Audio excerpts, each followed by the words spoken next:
لو قلتلك إن في ست كانت بتكلم نفسها واللي بتقوله بيحصل بالحرف الواحد، مش أمنيات، لأ دي أوامر. كانت بتقعد في البيت تتخيل عربية تلاقيها جاية لها، تتخيل فستان تلاقيها كسبته في مسابقة، تتخيل بيت كامل وتكسبه. الست دي مش خيالية، دي حكاية هيلين هاتسون.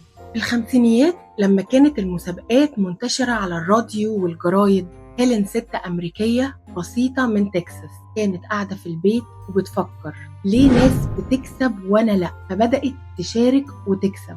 لأ مش تكسب، تكتسح.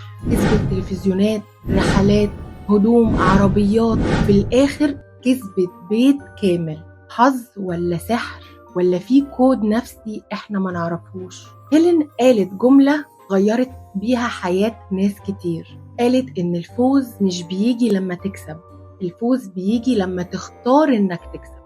هيلين كانت بتكسب وهي حاسة بالثقة، بتتخيل الجايزة، بتحس بيها، بتكتب اسمها وتقوم تحضر لها مكان في بيتها. الجايزة اللي لسه ما وصلتش، والجايزة كل مرة بتيجي.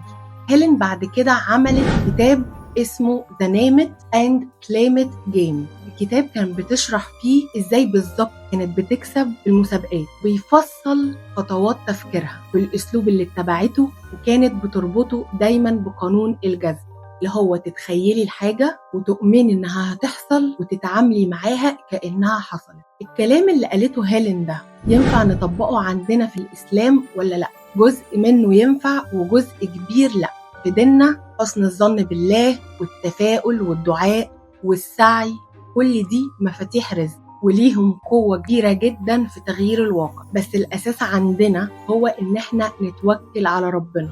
هيلين كانت بتقول إنك ممكن تجذب كل حاجة لحد عندك بمجرد نيتك وتخيلك، وإن الكون كله هيتآمر عشان يحقق لك اللي انت عايزاه. وده فيه خطورة، لأن الكون مش إله، الكون ما بينفذش أوامر، احنا بنطلب من رب الكون مش من الطاقة الكونية. ودي مشكلة كبيرة في مفاهيم قانون الجذب اللي منتشرة دلوقتي، لأننا من غير ما ناخد بالنا ممكن يبقى فيها جوانب شركية لو اتقالت بالطريقة دي. ودي كانت حكاية هيلين هاتسون، الست اللي كانت بتتخيل الحاجة وتاخدها. ما تنسيش تتابعيني في بطلة الحكاية عشان كل واحدة عندها حكايات تستاهل تتحكي.